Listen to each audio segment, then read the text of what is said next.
주시는 말씀 요한복음 7장 37절에서 39절 말씀입니다.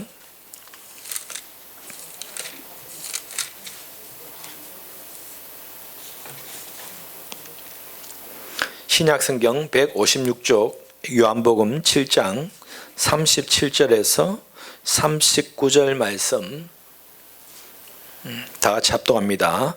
명절 끝날고 큰 날에 예수께서 서서 외쳐 이르시되 누구든지 목마르거든 내게로 와서 마시라.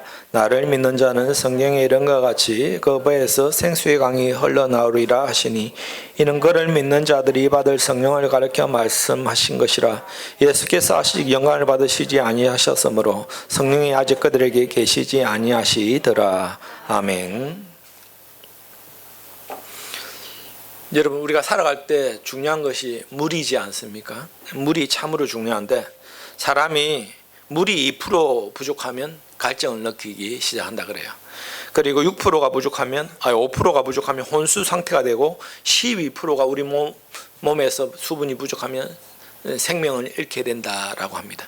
그만큼 이제 물이 중요한데 저는 이제 몇 년 전부터 하나 이제 열심히 하는 것이 뭐냐면 물 많이 마시기입니다. 여러분, 그러니까 물을 많이 마시면 웬만한 병들은 다 고쳐집니다. 그런데 우리가 평생 물 많이 안 먹는 사람도 있어요. 그러면 그게 세월이 10년, 20년 누적되면 반드시 병이 옵니다. 그래서 여러분들도 꼭 아침에 일어나시면 입을 한번 헹구시고 가글을 하시고 물을 찬물 마시지 마시고 미지근한 물을 좀 2컵 정도 많이 마시시고 그리고 때때로 수시로 물을 많이 마시기 바랍니다. 왜냐하면 물이 생명이기 때문에 그래요. 물만 잘 마셔도 웬만한 병은 다 낫습니다. 제가 예전에 그렇게 위가 안 좋았잖아요. 위가 안 좋아가지고 빵도 못 먹고 뭐 라면도 못 먹고 했는데 물 많이 마시고 그리고 저만의 또 다른 요법이 있어요. 그거 이제 그 타서 마시면 위장병이 다 낫거든요. 그러니까 물이 그만큼 소중하다라는 것입니다. 우리가 물이 부족하면요, 몸에서 이제 신호를 보내죠. 물을 마시라는 신호. 그런데 그 경고를 무시하면 탈수 증상으로 쓰러지게 되는 것입니다. 그런데요, 이 영혼에도 물이 필요하다라는 것을 우리가 알 수 있습니다. 하나님이 사람을 지으실 때 그냥 인간하고 동물하고 똑같이 지으신 게 아니고 창세기 2장에 보면 뭡니까? 생기를 불어넣으셨잖아요. 생명이 되게 하셨습니다.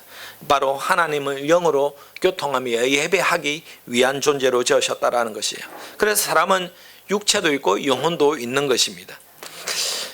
육체가 물을 절대적으로 필요하듯이 우리 영혼에도 생명수와 같은 생수가 필요하다라는 것입니다.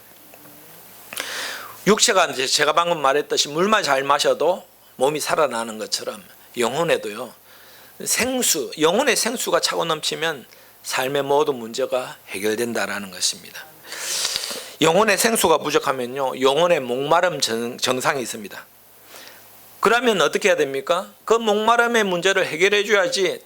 그런데 인간들은 얼마나 어리석은지 영혼의 목마름의 문제를 자꾸 다른 방법으로 해결하려고 그래요. 세상적인 어떤 쾌락, 즐거움, 세상적인 추구 이런 것으로 영적인 목마름인데 그것을 이해를 하지 못해요. 내가 왜 이러지? 내가 왜 이러지? 내가 왜 자꾸 삶에 문제가 있지? 내가 왜 자꾸 만족함이 없지? 기쁨이 없지?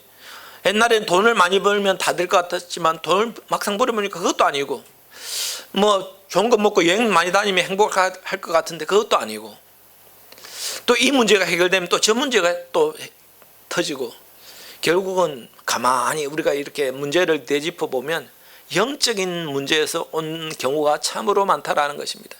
영혼의 목마름의 문제를 해결하지 않으면 육체적인 삶의 문제가 터지기 시작하는 거예요. 그래서 여러분에게 제가 항상 강조하는 게 있죠.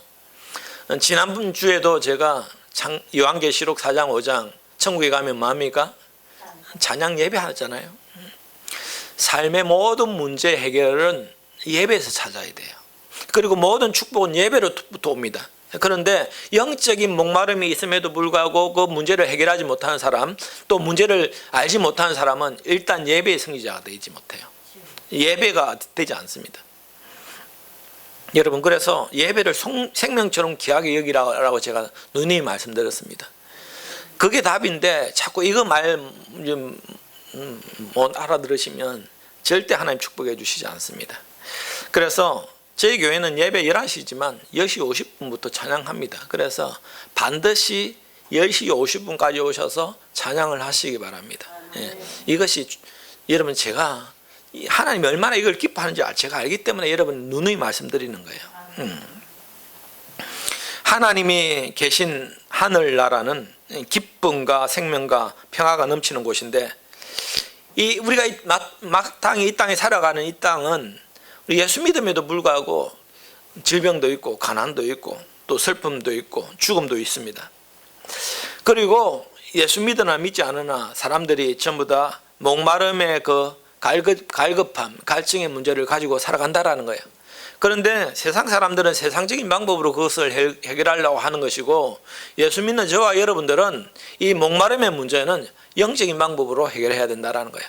하나님 방법대로 해결해야 된다라는 것입니다. 오늘 본문에 보면 예수님께서 목마른 자들을 초청하고 계세요. 목마른 자들 내게로 오라라고 말씀하십니다. 그래서 37절 요한복음 7장 37절 보면 명절 끝날 큰 날에 예수께서 서서 외쳐 이르시되 누구든지 목마르거든 내게로 와서 마시라라고 되어 있습니다. 누구든지 목마르거든 나에게 와서 마시라. 그리고 38절 보면 나를 믿는 자는 성경에 이런 것 같이 그 배에서 생수의 강이 흘러나오리라. 오늘 이 말씀 속에 여러분 삶의 문제 해결 방법이 있습니다. 제가 첫 번째 삶의 문제 해결 방법은 어디에서 찾으라고 했습니까? 예배에서 찾으라고 했습니다. 예배의 생활, 내가 예배하는 모습, 내가 예배의 삶, 예배하는 태도, 그것만 잘해도 첫 번째가 문제가 해결됩니다. 그런데 더 이제 깊은 문제는 오늘 이 말씀을 통해서 그 해답이 나와 있다라는 것이에요. 여기서 목마르거든이라는 것은 육체의 목마름을 말하는 것이 아니겠죠. 물이 없어서 가란 문제가 아니겠죠. 영혼의 목마름을 말씀하시는 것입니다. 영적으로 목마름, 갈증을 느끼면 예수님께 나와야 된다라는 거예요. 여러분들이 나는 예배를 잘 드리지 않아도 그리고 기도를 하지 않아도 말씀을 읽지 않아도 전혀 문제가 없다. 이게 뭐냐면 이제 시체가 되어가는 거거든요. 시체가. 여러분 사람이 건강한 사람은요 갈증을 느껴야 되고 배고픔을 느껴야 그게 건강한 사람이에요. 그런데 병이 들면은요 첫 번째 입맛이 없어져요. 그리고 내 몸의 이상 신호를 잘 감지 못하면 이제 그것이 이제 죽어가는 정상이에요. 영적인 것도 똑같습니다. 예배에 목마름이 없다? 예배에 갈급함이 없다? 예배에 열정이 없다?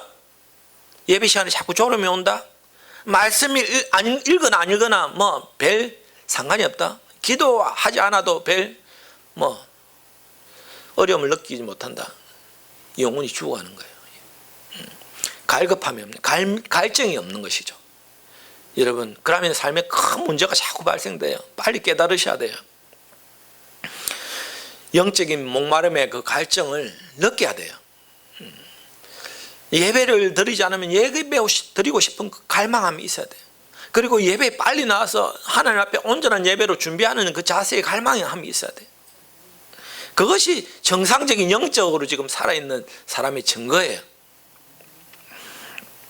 이제 이곳에 예배하는 저와 여러분들은 믿음 없는 사람 한 명도 없습니다. 예배 가자 억지로 넣는 사람도 없고요. 예배 시간에 똑바로 예배 드려라 해가지고 막 엇박질러서 예배 드리는 사람도 없어요. 여러분들은 이제 자발적으로 다 온전히 믿음으로 예배할 수 있는 믿음이 있는 사람들입니다.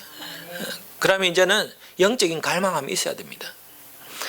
이사야서 55장 1절 보면 오라 너희 모든 목마른 자들아 물로 나오라 돈 없는 자도 오라 너희는 와서 사 먹되 돈 없이 값 없이 와서 포도주와 젖을 사라. 성경의 곳곳에 보면 은근히 말씀이 뭐냐면 물로 나오라는 이 강조의 말씀들이 엄청 많습니다.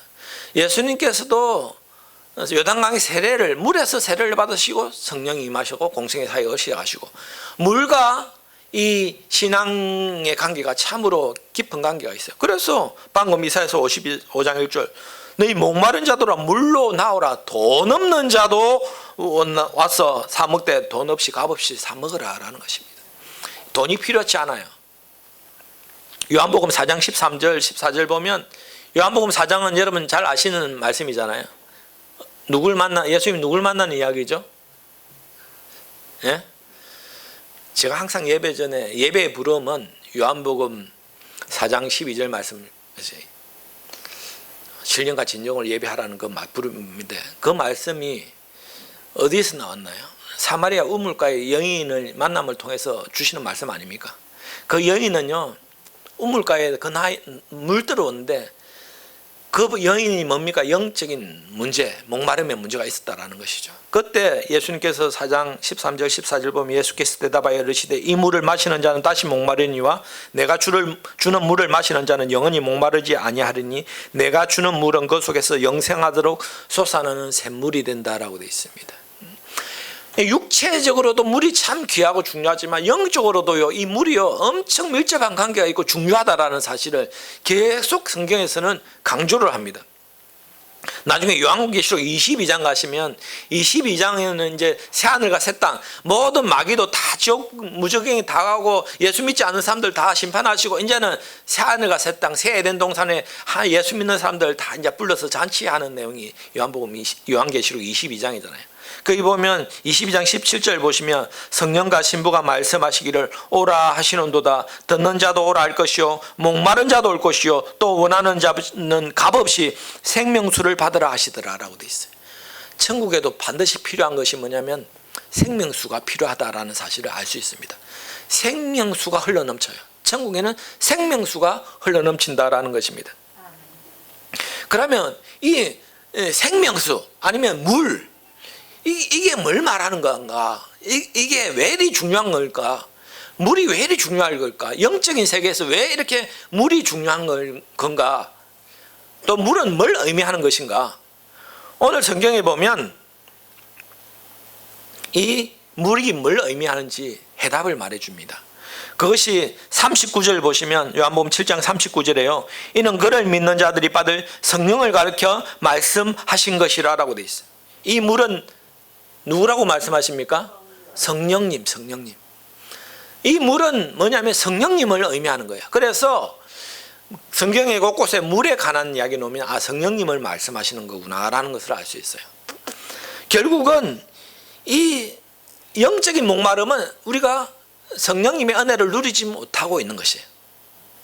영적으로 성령 충만하면 여러분 메마른 땅에 물이 차고 넘치면 나무가 피고 꽃이 피잖아요. 숲이 생기잖아요. 우리 메마른 심령 가운데 성령의 생수가 차고 넘치면요, 그 심령이 살아나는 것이거든요. 여러분 얼마 전에 TV 화면 보셔서 한번 이렇게 영상을 보셨는지 모르겠지만 사막에 몇십 년 동안 비가 안 오는 사막에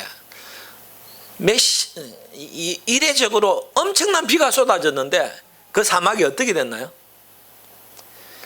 세상에요, 사막에 생명체가 없는 것 같죠. 그 사막에 엄청 비가 몇십 년 만에 쏟아부어졌는데 사막에 물이 넘치니까 그 잠자고 있던 꽃씨앗들이 발화를 해가지고 꽃을 피우는데 온통 사막이 분홍빛이에요. 분홍빛. 생명이 없는 것 같은데도 비가 오니까 그 사막에 분홍꽃이 팍 피는 거예요. 그곳에도 생명이 있다라는 것이죠. 그 생명을 깨우치는 게 뭐냐면 물이었어요. 물. 결국은 여러분 오늘 우리 심령 가운데 필요한 물은 뭡니까? 성령님이에요. 성령님. 아시겠습니까? 성령님이 내 속에 충만하게 임하시면 죽었던 것이 살아나는 거예요. 결국 오늘 해답은 뭐냐? 제가 첫 번째 여러분 삶의 문제의 해답은 무엇이라고 그랬어요? 예배라고 그랬잖아요. 예배를 통해서 문제 해답을 찾으라 했잖아요. 삶의 모든 문제가 발생되면 첫 번째 점검해야 될 것이 내가 온전한 예배자로 아니면 예배 시간이나 예배의 모든 모습들이 올바른가에 그것을 점검해 보라고 그러셨어요. 두 번째가 뭐냐면 내가 성령 충만한 은혜를 지금 누리고 있는가를 점검해 보셔야 돼요. 내가 지금 성령 충만한 상태가 되어 있는가라는 것을 점검해 보셔야 돼요. 성령 충만하지 못한 사람들의 특징은 보나마나 그거는 예배에 사모함이 없는 거예요. 예배에 열정이 없는 것이고요. 두 번째, 찬양을 할 수가 없어요. 찬양 시간에도 입이 절대 안 열립니다. 입을 딱 닫고 있습니다. 찬양 절대 할 수 없어요. 기도할 때도요, 묵상 기도만 합니다. 부르짖는 기도 절대 할 수 없습니다. 성령 충만하지 않는 사람들이 나타나는 특징이 뭐냐? 닫힌 거예요. 닫힌 거. 예배에 눈이 닫히고 찬양에 입이 닫힌 거예요. 기도에 입술이 닫혀버려요. 말씀을 읽을 때 말씀이 잘 안 익혀집니다. 다른 거는 집중이 잘 되는데 말씀만 읽으려고 하면 딴 생각이 자꾸 들고요. 자꾸 다른 일들이 하고 싶어요. 이게 뭐냐면 성령 충만하지 못한 사람들이 나타나는 증거가 그런 것들이에요. 그런 것들. 바로 오늘 이 생수는 성령님을 가리킵니다. 여기 보면 39절, 이를 그는 믿는 자들이 받을 성령을 가리킵니다라고 되어 있어요. 그를 믿는 자들이 받을 성령이다라고 되어 있어요. 누굴 믿어야 성령을 받습니까? 예수님을 믿어야 성령을 받습니다. 아시겠습니까? 오늘날 여러분들이 제가 예수 믿습니다 라고 고백을 하고 이곳에 나와서 예배하면 성령 받지 못한 사람이 한 명도 없습니다. 여러분들은 다 성령을 받았습니다. 내 속에 성령님이 계시는지 모르겠습니다. 저는 성령님이 내주하는지 잘 확신이 없습니다. 그거는 의심할 필요가 없습니다. 누구든지 성령님이 아니고는 예수님이 나의 구원자시다라고 고백할 수가 없습니다. 성령님이 들어오셨기 때문에 내가 하나님이 예수 그리스도를 고백할 수 있는 겁니다. 그러니까 성령님이 여러분들 속에 다 내주에 계십니다. 아시겠습니까? 문제는 뭐냐면 성령은 내주에 계시지만 성령 충만함 받는 거는 이제 여러분들의 몫이다라는 것이죠.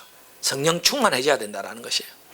여러분은 신앙생활을 수십 년 하는데 냉랭한 가슴, 열정이 없는 거, 예배에 사모함이 없고 찬양이 열정이 없고 이 부르짖는 기도가 안 되면 이게 심각한 문제 아닙니까? 사람이 어릴 때부터 자라가지고 키가 자라지면 더 영적이고 똑똑해지고 삶에 헤쳐나가는 모습도 바뀌어야 되고 이제 일도 하고 돈도 벌고 자식도 낳고 결혼도 하고 이렇게 자랄수록 삶의 변화가 있어야 되는 게 정상적인 인간의 모습이듯이 예수 믿는 모습도 마찬가지입니다. 맨날 우리가 어린아이와 같이 그렇게 신앙생활 할 겁니까? 기도를 하는데 맨날 묵상 기도만 할 거예요? 부르짖는 기도 안 하실 거예요? 찬양을 하는데도 목이 터지라고 기도 찬양 좀 안 됩니까 이제는? 찬양조차도 입술로 고백되지가 않습니까? 아직도 예배를 드리는데 좀 더 있다 가죠. 좀 더 있다 가자. 정확하게 11시 그것도 시간 맞추려고 애쓰십니까? 좀 빨리 와서 기도하시고 찬양하시면 안 돼요? 왜 자꾸 신앙생활이 어린아이들과 같이 그렇게 하시죠? 왜 변화받지 않죠? 성령 충만하지 못해서 그렇습니다. 결론은 그렇습니다. 그러면 여러분 성령 충만하지 못하면 오늘 성령의 생수의 강이 흘러넘쳐야 문제가 해결되는데 성령 충만하지 못하면 여러분 예수 믿어도 삶의 변화가 없고 문제 해결 받지 못합니다. 왜냐하면 물이 차고 넘쳐야 그 메마른 땅이 살아나고 생명이 살아나기 때문에 그래요. 여러분 삶에 축복을 받으려면 성령의 생수가 내 삶 가운데 차고 넘쳐야 돼. 내 심령이 성령 충만함을 받아야 된다는 것이에요. 그렇지 못하면요 삶의 변화가 없습니다. 매일 똑같은 삶이에요. 어렵고 힘들고 고통스럽고. 성령님을 생수라 그러는데 이 생수는 살아있다라는 의미예요. 여러분 물도 살아 물이 있고 죽은 물이 있잖아요. 물도요 다 똑같은 물이 아니더라고요. 물도요 물이 참 중요해요. 그래서 물도 좋은 물을 마셔야 됩니다. 그런데 여기서 주목해야 될 단어가 있는데 38절 보시면 나를 믿는 자는 성경에 이런 것 같이 그 배에서 생수의 강이 흘러나오리라. 자 여기 보니까 우리가 생수라는 건 성령님은 알겠고 이 성경에 이런 것 같이 그 배에서 생수의 강이 흘러나온다. 어디에서 생수의 강이 흘러나온다고요? 배에서 생수의 강이 흘러나온다. 여러분 이 배의 의미가 뭘까요? 우리의 가슴, 마음, 심령이란 말이죠. 우리 내면을 말하는 거예요. 내면. 외면적으로 막 성령 충만한 척하는 사람과 내면적으로 성령 충만한 사람은 본질적으로 틀립니다. 사울 왕은 외면적으로는 성령 충만한지 할지 모르겠지만 내면은 성령 충만한 사람이 아니었어요. 다윗은요 목동 볼품 없었지만 그 내면에는 성령 충만한 하나님의 사람이죠. 그러니까 하나님이 중심을 보신 것이죠. 여러분 오늘날 신앙생활 해도 내면적으로 외면적으로 다 틀리잖아요. 사람들은 보통 외면에 신경 쓰는데 하나님은 내면에 신경 쓰시는 거예요. 그 배에서 생수의 강이 흘러나온 것이지 그 바깥 어디에서 흘러나온 게 절대 아니에요. 우리 심령 가운데 생수의 강이 흘러나와야 된다는 것입니다. 내 심령의 깊은 곳, 깊은 곳. 배에 생수가 저장되어 있다는 것이에요.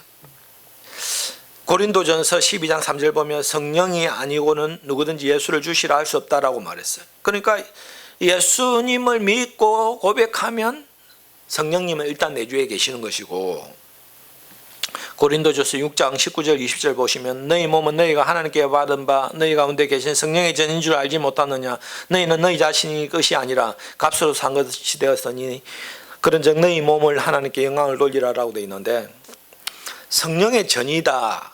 너희 몸은 성령의 전인 것을 알지 못하는가. 성령의 전, 성전이잖아요. 사람들이 오늘 오해하기를 이 예배당이 성전인 줄 알아요.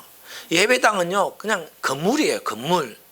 그런데 온통 교회들이 이게 배에서 생수의 강이 흘러나와야 되는데 바깥 그냥 교회 화려하게 하고 크게 하면 거기가 성령 충만한지 알아요? 전혀 그렇지 않아요. 성전은요 예수 믿는 사람들 그 자체가 성전입니다. 우리가 하나님의 성전이에요. 우리는 그냥 건물은 예배당이에요. 아시겠어요? 그런데 오늘날 교회들 어디에다 신경을 제일 많이 씁니까? 건물을 어떻게 하면 크게 지을까, 화려하게 지을까, 좋게 지을까? 여러분 하나님 그거 관심 없습니다. 온전히 우리 예수 믿는 우리가 얼마나 하나님의 그 성령 충만한 상태에서 기쁨이 되는가 그거 관심 있으시지. 그 성전이 우리 심령에서 생수의 강이 흘러나온다라고 되어 있습니다. 그래서 우리가 기도하고 찬양할 때 예배 드릴 때 뭐냐면 성령 충만한 상태에서 이제 물이 고여 있다가, 여러분 물은요 처음에는요 만약에 사막에 비가 내린다 생각해 보세요. 100mm 내리면 흘러내릴까요? 사막에는요 100mm 흘러내리면요 다 스며들어 버려요.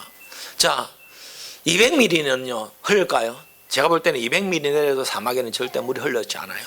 1000mm, 2000mm 막 폭우가 쏟아지면 2, 3일 막 쏟아지면 그것이 물이 딱 머금다가 드디어 그 머금 물이 차고는 이제 조금씩 흘러기 시작하더니 나중에는 그 물이 그냥 폭포수처럼 흘러가는 거예요.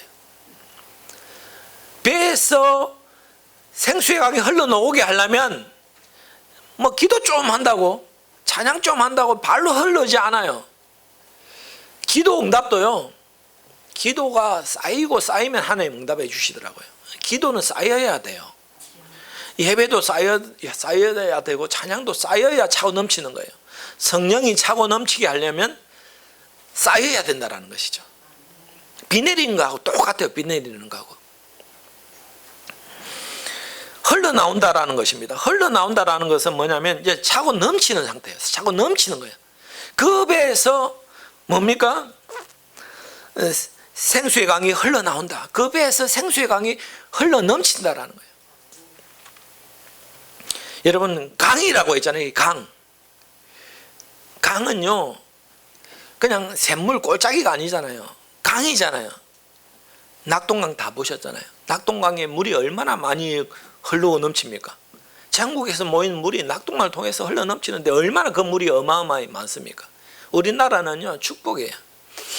제가 이제 보니까요 나중에는요 물전쟁이 돼요. 물전쟁이. 지금은 석유 때문에 이렇게 하지만 석유는 나중에 다 고갈되고 없어지고 나중에는 물전쟁이 될 거예요. 물이 얼마나 이제 소중해지는지 아세요? 물이 많은데 오염돼 가지고 사람이 마실 수가 없는 거예요. 깨끗한 물이 없는 거예요. 차고 넘치는 거 물이 얼마나 귀합니까? 우리나라는 그래서 축복이잖아요. 얼마나 우리나라의 물이 차고 넘치고 풍요의 땅입니까? 우리 속에 성령님이 차고 넘치면 하늘 문이 열리고 축복의 문이 열려지기 시작합니다. 그렇게 되면요, 여러분 삶 가운데 마음이 기쁨이 이제 솟아나기 시작할 거예요. 여러분 지금 내 삶에 재미가 없고 기쁨이 없다, 그거는 딴 게 아니에요. 두 개 딱 체크해 봅니다. 예배 생활과 내가 성령 충만한가. 성령 충만해지면요, 초막에 살아도 아무것도 없어도 기쁨과 행복이 차고 넘칠 것이고, 성령 충만하지 못하면 그 어리어리와 대적하게 살고 호화진미 좋은 음식을 먹을지라도 그 속에 기쁨이 없는 거예요. 응? 내가 성령 충만해지면 첫 번째 기쁨의 은혜가 넘치고 평화가 올 것이고, 무엇보다 우리 삶의 문제들이 하나씩 해결되기 시작한다라는 거예요. 여러분 지금 삶에 내가 해결되고 싶은 문제가 뭡니까? 이것이 좀 해결되고 싶은 갈망함이 있습니까? 그러면요, 다른 것을 찾지 마시고 첫 번째 예배 승리자, 두 번째 성령 충만함 받으시라라는 거예요. 예? 왜냐하면 오늘 급에서 생수의 강이 흘러나온다라는 말은 이거 축복이잖아요. 흘러나와야 돼요. 흘러나온다는 것은 성령이 내가 충만해가지고 내 삶 가운데 성령의 은혜가 차고 넘치는 것을 말하는 거잖아요. 내 삶을 볼 때 지금 내가 성령 충만한 은혜가 내 삶 속에 차고 넘치는지를 한번 점검해 보세요. 예?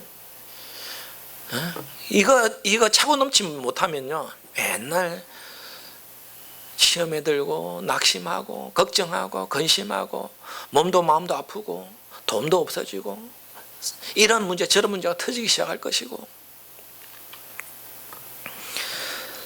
성령 충만한 은혜는 하늘의 신령한 복을 여는 열쇠가 되는 것이다라는 거예요. 예수 믿는 사람들은 영적인 방법으로 삶의 문제를 해결해야 되겠죠. 예배, 성령 충만해요. 우리 내면에 있는 썬뿌리, 지악들, 여러분 우리가 이게 해결 안 받아야 되잖아요. 성령의 충만한 은혜가 차고 넘치면 다 해결됩니다. 어떤 사람은 과거에 그 상처들이 지워지지 않아 가지고 계속 거기에 매여 가지고 그 상처에 매인 것들이 환경도 될 수 있지만 대부분 보면 사람과의 관계가 많잖아요. 그럼 그 썬뿌리에 매여 있으면 그 사람 이야기만 나오면 막 기분이 나쁘고 막 시험에 들고 막 맨날 그 사람 이야기하면 별로 안 좋아져. 그러면 아직도 내가 성령 충만하지 못한 썬뿌리에 매여 있는 상태거든요. 성령 충만해지면 모든 것에서 다 해방됩니다. 해방. 삶의 그런 억압되는 것에서 다 해방되는 거예요. 그런데 내가 성령 충만하지 못하면 수십 년 전 이야기 꺼내고 막 그런 아픔도 옛날에 나에게 그런 막 그런 상처들 꺼내고 아직도 해결되지 못하는 그 사람을 품지 못하는 마음들이 있고, 그게 성령 충만하지 못한 증거들입니다. 그것이. 38절 다시 보시면 나를 믿는 자는 성경에 이른과 같이 급의 생수의 강이 흘러나오리라라고 되어 있는데, 여기 보면 성경에 이른과 같이라고 되어 있잖아요. 성경에서 뭘 읽었길래 성경에 이른과 같이 급에서 생수의 강이 흘러넘치리라 했을까요? 성경에서 어디에서 이런 말씀을 일러주셨을까요? 에스겔서 47장 이야기죠. 에스겔의 그발 강가, 즉 바벨론으로 포로로 이제 끌려간 상태잖아요. 남쪽 유다가 완전히 멸망당했죠. 그런데 제사장인 에스겔에게 하나님이 환상을 보여주셨어요. 그게 뭐냐면 여러분 잘 알다시피 마른 뼈가 살이 붙고 생겨 붙고 살아나는 이야기와, 두 번째 오늘 환상이 뭐냐면 에스겔 37장 뭐냐면 메마른 땅이 물로 적셔져서 나중에는 그 땅들이 헤엄을 칠 정도로 큰 강이 되었다라는 이야기잖아요. 그런데 이 에스겔서 가만히 보면 47장 1절부터 12절 보면 그 물이 어디서부터 흘러나온다라고 되어 있나요? 성전 문지방에서. 성전 문지방에서부터 그 물이 흘러나오는데 처음에는 내 발목까지 잠겨. 그러니까 천척을 가니까 또 내 무릎까지, 또 천척을 가니까 내 허리까지, 또 천척을 가니까 내 몸이 잠겨서 수용을 할 만큼 그 물이 성전 문지방에서 흘러나가지고 차고 넘치는데, 나중에 보니까 이 물이 차고 넘치니까 어떻게 되냐, 그가 내게 이르시되 인자야 내가 이것을 보았느냐 하시고 나를 인도하여 강가로 돌아가게 하시기로 내가 돌아가 보니 강 좌우편에 나무가 심이 많더라. 그가 내게 이르시되 이 물이 동쪽으로 향하여 흘러 아라바로 내려가서 바다에 이르니 이 흘러 내리는 물로 그 바다의 물이 되살아나리라. 물이 흘러가는 곳에 되살아나는 축복이 임하는 거예요. 물이 가는 곳에 살아나는 거예요. 그리고 이 강이 흐르는 곳마다 번성하는 모든 생물이 살고 또 고기가 심이 많으리니 이 물이 흘러 들어가므로 바닷물이 되살아나고 이 강이 이르는 각처 모든 것이 살아날 것이며, 계속 이 물이 흘러가는데 나타나는 증거는 어떻게 된다고요? 살아난다. 살아난다. 그러니까 여러분, 바벨론 포로로 끌려가서 다 끝나서 죽어버렸어. 그냥 아무것도 이제 희망이 없고. 근데 에스겔에게서 환상을 보여주잖아. 마른 뼈가 살아나서 사람이 살아나고, 또 두 번째 성전 문지방에서, 그러니까 예배가 다 닫혀지고 더 이상 예배 드릴 수 없는 환경이라 다 포기했지만 아직도 성전 문지방에서 흘러나오는 그 물이 있다라는 거예요. 그것은 뭘 말합니까? 예배가 회복되면 되살아나면 너희들 죄로 말미암아 멸망당했지만 다시 그 성전의 예배 회복을 통해서 모든 것이 살아나게 내가 축복해 주겠다라는 거야. 그래서 제가 여러분에게 삶의 해답을 찾으시려면 첫 번째 뭘 점검하라고요? 예배. 두 번째 오늘 말씀이에요. 성령 충만한 거예요. 성령 충만. 성령 충만한 정도가 어느 정도 돼야 되냐? 내 배에서 생수의 강이 흘러나올 만큼 돼야 되는 거예요. 그냥 내 배에 생수가 차고 있는 정도가 아니고요. 흘러나와야 돼. 흘러나와서 적셔야 돼요. 그 말은 내가 성령 충만한 상태에서 내 삶 가운데 그 누군가에게 영향력을 미치는가에 대한 거잖아요. 나뿐 아니라 그 누군가에 흘러넘치는 거잖아요. 그러면 나도 살고 내 가정도 살고 내 몸도 살고 내 자녀도 살고 내 모든 것이 사는 거예요. 여러분 삶 가운데 지금 뭔가 다쳤다, 살아나지 못하는 것이 뭐가 있다, 죽어 있다, 그러면요 지금 내 속에 생수의 강이 흘러넘치고 있지 않는 거예요. 예수 믿는 사람들은 영적인 방법으로 문제를 해결해야 됩니다. 그리고 아까 에스겔 47장 마지막에 보시면 12절 이렇게 보시면 강가에 각종 먹을 가실나무가 자라서 그 잎이 시들지 아니하며 열매가 끊이지 아니하고 달마다 새 열매를 맺어지니 그 물이 성소를 통하여 나옴이라. 그 열매를 먹을 만하고 그 잎사귀는 약 제로가 되리라라고 돼 있어요. 그러니까 나무가 이제 자라는데 시들지 않는데, 이제는 그 물이 얼마나 차고 넘치는지 그 주위에 있는 모든 나무들이 자라는데 뭐냐면 달마다 새 열매를 맺는다라고 돼 있어요. 여러분 열매는 1년에 한 번 맺히잖아요. 1년에 한 번, 12달에 한 번 맺히는 게 열매잖아요. 그런데 이 강물이 흘러나오니까 달마다 그곳에 열매가 맺히는 거예요. 도저히 과학적으로는 증명할 수 없는 축복이에요. 달마다 열매 맺히고 그 성소를 통하여 나온다라고 되어 있고, 그 열매는 먹을 만하고 중요한 것은 그 잎사귀는 약 제로가 되리라. 여러분 보통 사람들이 열매만 먹잖아요. 누가 잎사귀를 먹습니까? 그런데 이 잎사귀가 뭔 재료가 된다고요? 약 재료가 된다. 참 여러분 에스겔서 읽어봤지만 이거 여러분 유념해서 보셨어요? 그 잎사귀가 약 재료가 된다. 이게 무슨 의미예요? 치료잖아요. 치료. 나음이잖아요. 고침이잖아요. 열매는 먹으면 우리가 배부름을 얻고 충만함을 받지만 잎사귀를 먹으면 약 재료가 되기 때문에 우리가 치료가 된다는 거잖아요.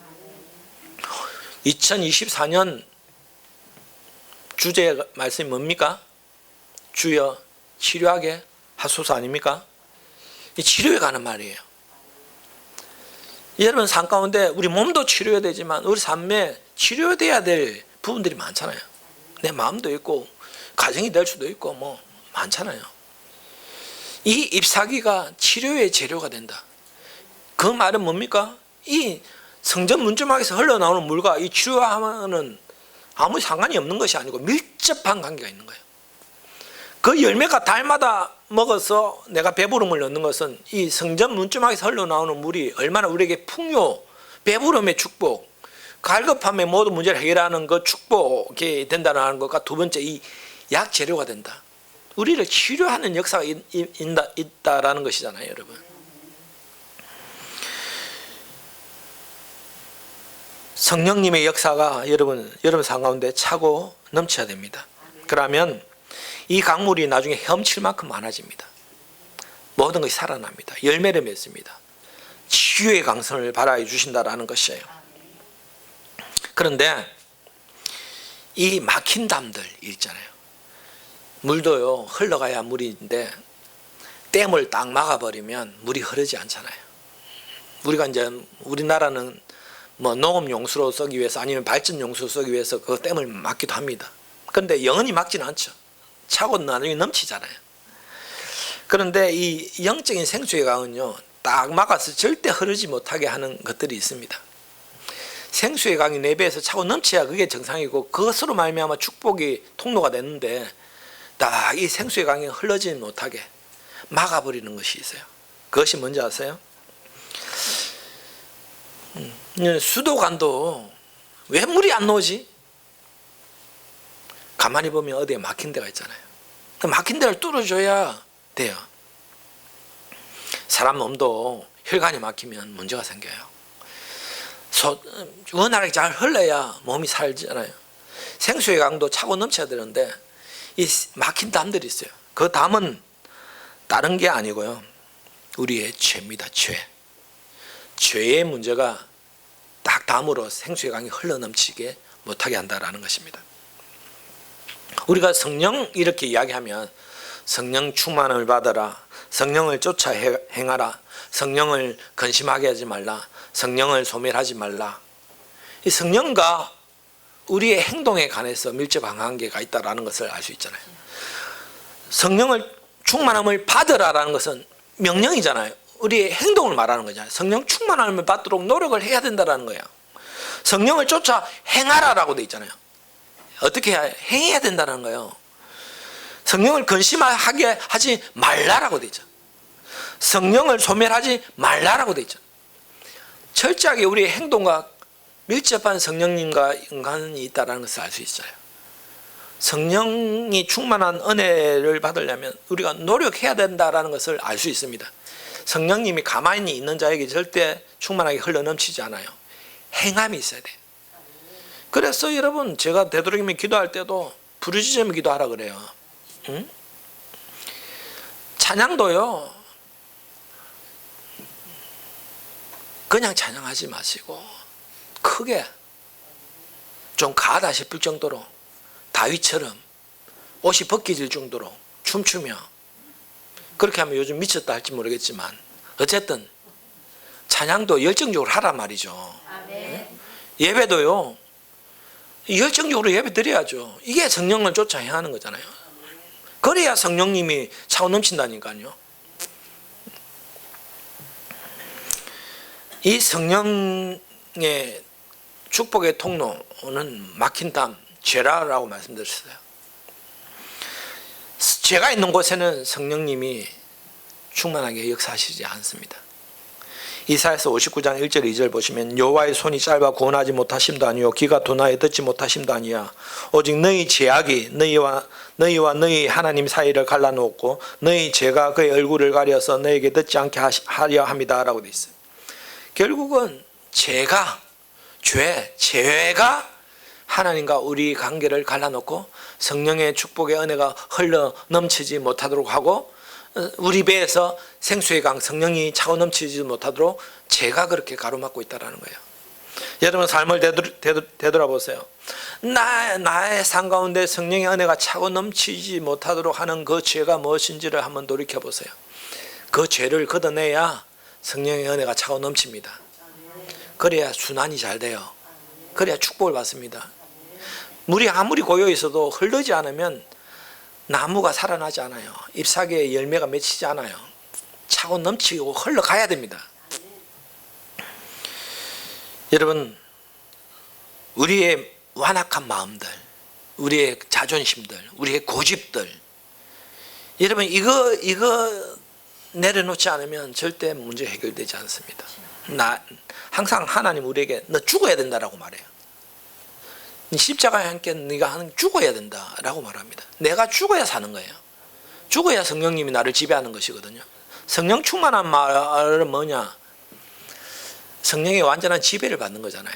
성령님이 나를 지배하도록 나를 하나님께 내어드리는 거잖아요. 그런데 아직도 내 고집, 내 마음, 내 자존심 이런 게 펄펄 살아있으면요, 성령님이 우리를 다스리지 않으십니다. 내버려 두십니다. 갈라디아서 5장 17절 18절 보시면 육체의 소용은 성령을 거스리고 성령은 육체를 거스르냐니 이 둘이 서로 대적함으로 너희가 원하는 것을 하지 못하게 하려 함이라. 너희가 만일 성령에 인도하는 바가 되면 율법 아래 있지 않다라고 되어 있습니다. 보면 육체와 성령이 서로 대적하는 거예요. 내 육체의 생각, 내 육체의 정욕, 내 육체의 욕심, 죄악들이 펄펄 살아있으면 성령님이 내 속에 역사하지 않습니다. 아직도 여러분 내 뜻대로 내 마음대로 내 정욕대로 그냥 화나면 혈기 팍 내고 성질 내고 다른 사람이 어떻게 생각하든 말든지 내 마음대로 하고 그렇게 합니까?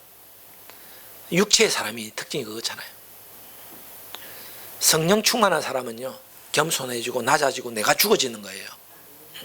그게 성령의 사람 특징이에요. 그러면 성령님이 그 사람을 지배합니다. 그때부터 성령의 은혜가 차더니 차고 넘치기 시작하는 거예요.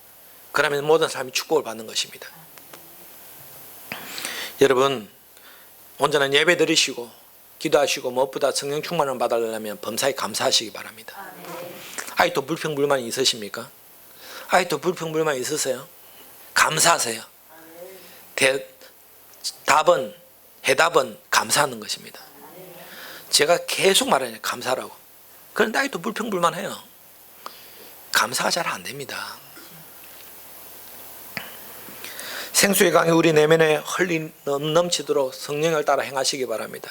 그래서 오늘 예배를 통해서 성령 충만을 통해서 여러분 삶이 충만한 은혜가 차고 넘치고 축복받기를 주님의 이름으로 축원드립니다. 이 시간 우리 기도하실